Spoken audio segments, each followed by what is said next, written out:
Hello, my name is Rich Howard, owner of Architectural Builder Supply. In this video is to bring you a closer look at the Norton number 2019L 689. This is an angle bracket.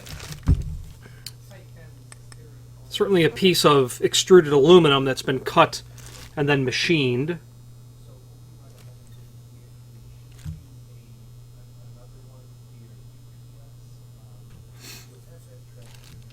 Okay. Package of bolts. Angle bracket, flush rabbeted transom, aluminum. So it's made of aluminum, then it's in a sprayed aluminum finish, which is what the 689 refers to. Now let's take some dimensional properties of this item, and then we're going to go over its application. There is a link below this video to that document. Overall width of the bracket, about 3.5, as you can see. Overall height, about 2.5. Its overall projection, it's about 3 inch. Okay. Of course, this is going to be available in all of the complementary finishes that you're going to end up needing for your application. It is going to have 4 through bolts, which are included. Or sex bolts is what they're commonly referred to. The sex bolts are the female portion here. There's 4 of them. Then there will be 4 oval head 1/4 machine screws. And the concept of the sex bolt, or the through bolt, the sex bolt is a better term to use because I don't see that term used when we're talking about through bolt and grommet nuts or any other way to bolt something through something. The term specifically refers to, obviously there's a male and female portion, but what is important about the sex bolt that doesn't happen on TBGN, through bolt and grommet nut, is that the concept, and I'm going to draw a quick sketch here.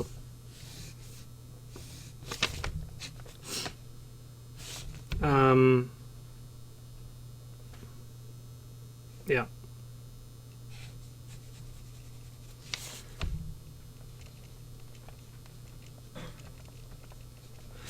Okay, so that's obviously what it will look like in cross-section.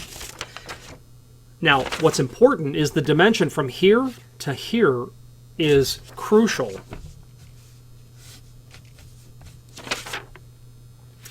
It's crucial because the job that this unit does, and I bet it's about 1 5/8 inches.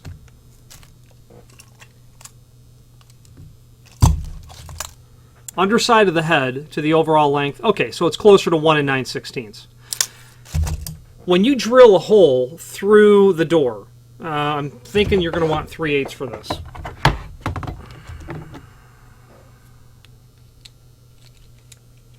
My caliper tells me the body diameter is 0.358 and then 0.388.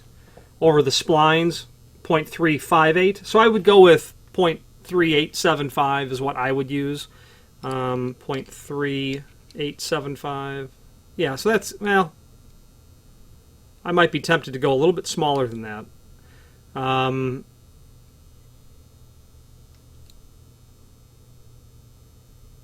A wire size would be really ideal. If this body diameter is 0.358, if I can get into the 0.38, pardon me, the 0.38 realm by using a wire size or something really close, when you insert this in to an 1 3/4 inch thick door, 2 things are going to happen.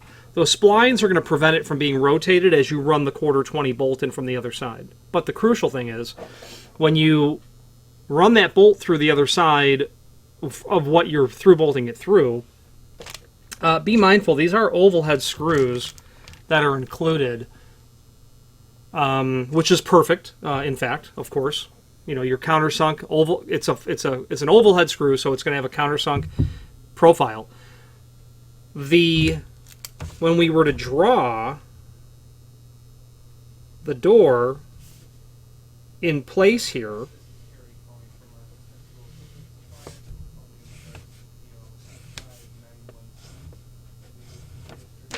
that's what it's going to look like in the door.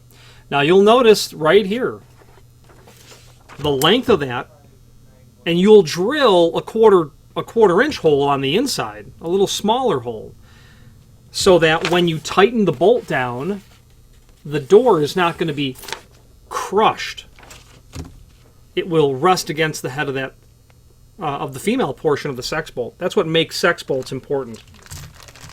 You can crush it down a small amount, because that's 1 9/16 inches. You know, if your door is 1 3/4 thick, that leaves 3/16 of an inch.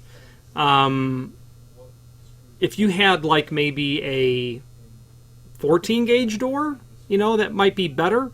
But be mindful, you're not going to crush the door in, is the point. You've got that going through this really large surface area plate, and you're not going to dimple that in. And plus, you're not going to excessively over tighten it anyway. So that's what the concept of the sex bolt is. The rest of the bolts inside of the package are going to allow you to attach your closer arm, your parallel arm, to this. Okay? And those bolts are also in there for that use. They do also include some, probably a 1/4 inch size oval head self-drilling screw if you were applying this to a wood application. I don't like self-drilling screws. I would rather drill them to the proper size. Or if you're going into sheet metal and you just want to run it in, I would also avoid that. I would, if I wasn't using sex bolts, I would drill and tap it naturally. The reason to not use the sex bolts is because someone doesn't want to see the head of those bolts on what would be the pull side of the door. So be mindful of that. And in fact, you'll want to refer to the way that it's been detailed in the hardware set to determine the fastener type, so that it's clear to you, if you're the installer, what you're to install. If sex bolts are in the package, that doesn't mean that's what is intended. Imagine an application where you have 10 doors across, 3 doors across, whatever it is, 6 doors across, and they're flush transoms, and the veneer is anagray. Okay, if oak is $100, anagray is $1,000. And then the architect or the designer or the end user, the owner, comes and says, "What are all those little dots on my anagray transom panels that are end matched?" So you want to be really careful what you're doing there, and get that in writing, etc. If it seems wrong, ask. Hollow metal doors in a convention center back of house, probably not going to be an issue. Now there is a link below this video to the cut sheet for this bracket, and it shows the different areas in which it's applied.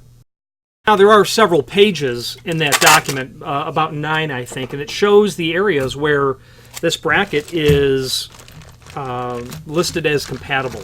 So you're going to use it. So first of all, it is a flush rabbeted transom angle bracket.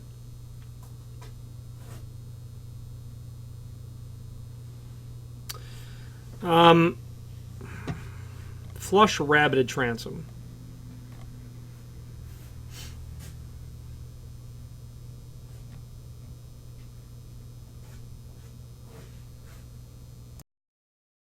Now, the description is flush rabbeted transom.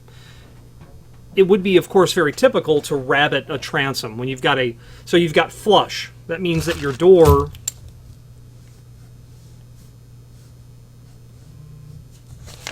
and your transom panel are flush with each other.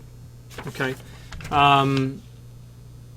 you can have a transom panel above a door, and it doesn't mean it's flush. It could be installed in a hollow metal frame, and I would not consider that application flush if you have a mullion or a header. The fact that they're saying it's rabbeted, this bracket doesn't require your transom and your door be rabbeted at the top. However, it would be typical or standard practice to have rabbeted joints between the top, the transom panel, and the door. So that, I think they're saying rabbeted because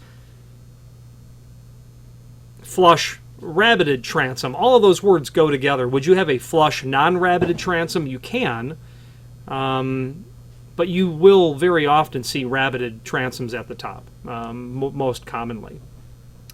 So as we scroll through the document, you can Control F for 2019L.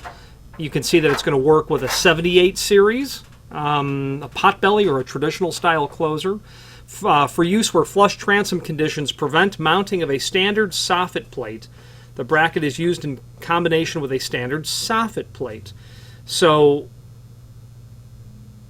when you can't install your soffit plate, which we would call a parallel arm bracket, when you have nowhere to attach that to, you're going to create a place to attach it to, right there. The traditional series, the 78, the 1600 it's compatible with, same description. The, let's see here now. The 7500, their flagship heavy-duty grade 1 closer, it's used with.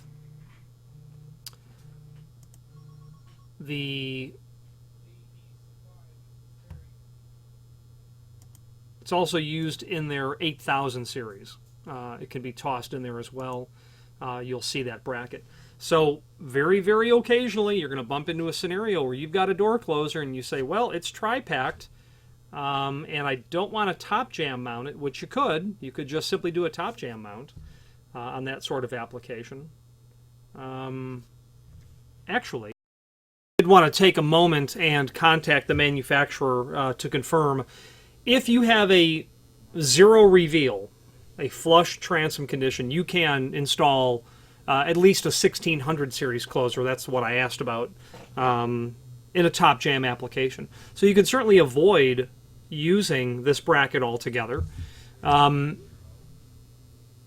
it might very well be advantageous for you to do a top jam mount. If you have, because the mechanics of when you install a door closer in a parallel arm fashion, you lose a degree of efficiency. The closer is less effective or less positioned and therefore capable to close the door. An example of that would be if you have a 3-foot door, a normal size for that would have been a number 3 spring, or you would set the tension to what a 3 would be. But if you're installing it in a parallel arm fashion, because the arm is parallel to the closer, the closer is less efficient when the arm is parallel to the face of the door rather than perpendicular. They'll have you increase the spring tension to 4 just so that the closer can compensate for its lack of efficiency when closing the door. So there might be an advantage to installing it as a top jam. There could be certainly a visual disadvantage. You may not want to see a door closer arm hanging off, straight off. You might want that all petite and much more contained to the face of the door that a parallel arm installation would certainly afford you. You might not like to see all this additional clamping on your transom. But the bottom line is this isn't required. If you have a closer, you could just take that parallel arm, turn it upside down, and do a top jam mount, and you'd be as right as rain. So it's an option for you to consider. Finally, there is a link below this video to the manufacturer's page where you can pull up not only all of the Norton products that we sell, but a link to the manufacturer's website, as well as a link to the full product catalog. Any questions on the Norton 2019 2019L and a 689 finish, or any other Norton product, please feel free to reach out to us. And thank you.